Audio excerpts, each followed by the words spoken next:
Welcome back to Good Morning Transfers. Now, John Cross from the Mirror reported last night that Arsenal are ready to enter the race to sign the Crystal Palace defender, Mark Guehi.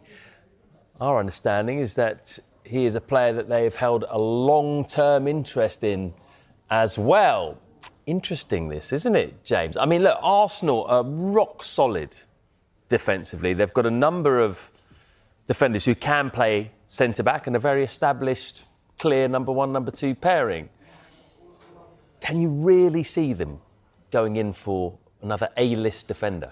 In this window, it seems unlikely, but as we've been reporting, there's been a long-standing interest from the likes of Arsenal, Liverpool, Manchester City, all the big clubs like Barcelona, Bayern Munich and Real Madrid have a long-term interest in signing Mark Guehi, and the majority want to sign him as a free agent in the summer. The question is, in this window, will anybody attempt to try to sign him now? Because we know that Crystal Palace would be willing to do business if a suitable offer came in, because I think they're desperate not to let him go for free, albeit they see the benefits of what Mark Guehi staying until the end of the season can do in terms of what they're able to do, in terms of the Premier League finish, in terms of winning a trophy again, and what that could do financially for the club, and what that could do, therefore, in terms of recruiting players next summer. Let's look at the options that Arsenal have right now at centre-back. They've got Gabriel and Saliba, arguably the best centre-back pairing in the Premier League. Behind them, they've got Mosquera and Nketiah. They've also got Timber and Ben White, who were signed as centre-backs as well, who largely play on the right side now. And Calafiori can play as centre-back and at left-back.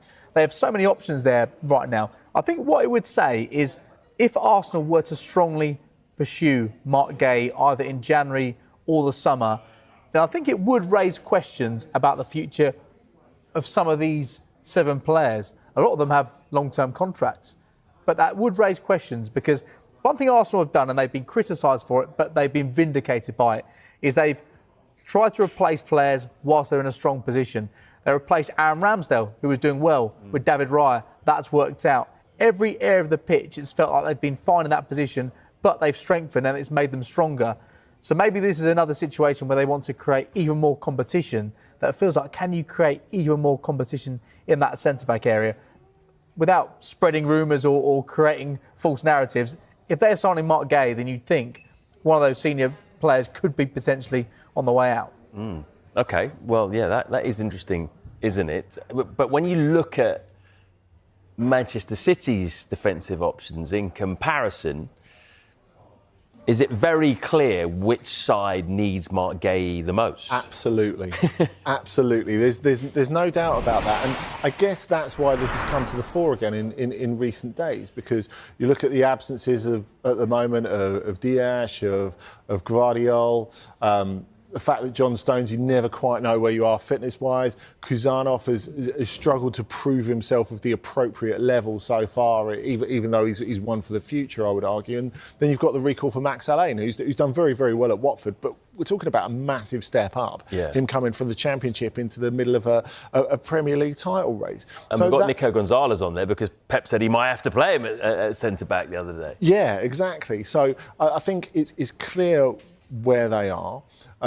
It's good that Nathan Ake didn't accept that move to West Ham on loan, I suppose, at least for the moment. So it's clear who Mark Guehi is worth the most to in this month.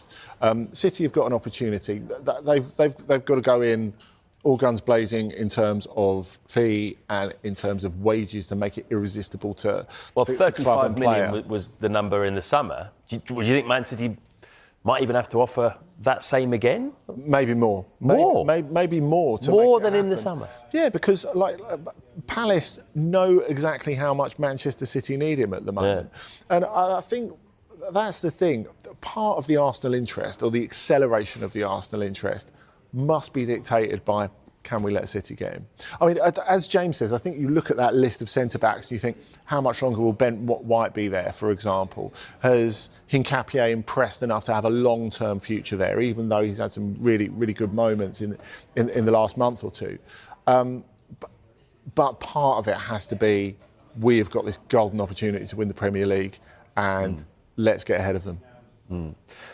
How about in Europe as well? Because we've often heard that big clubs in Europe have been interested in Marc Guehi, the likes of Real Madrid. Bayern Munich, a name that keeps coming up. If we look at Bayern's defensive options, where does Marc Guehi fit into that if he comes in? Is he a definite starter? Well, I would have said yes if we're going back a month. But I think the other thing that we've got to bear in mind in this transfer window is unexpected extensions. Now, Mike Maignan, for example, who was very close to going to Chelsea last summer, is re-signing at Milan, so he's not going anywhere this month. And the key one when we're talking about Guehi and Bayern is Dayot Upamecano. And if we go back to September, October, they're miles apart on wages, Bayern and Upamecano. Now they're really close. He's really close to signing again.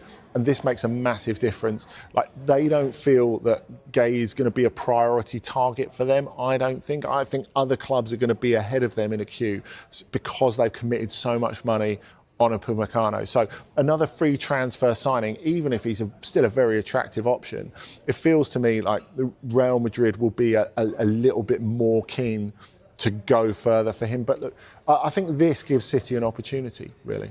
And, you know, I think we have to look at that because the front half of the team, you talked about all the reconstruction that City have done in the last year plus. The front half of the team looks great. The back half of the team, even when everyone's fit, because will Kuzanov ever get there? How fit will John Stones ever be? Is Ruben Dias the player he was 18 months, 2 years ago? These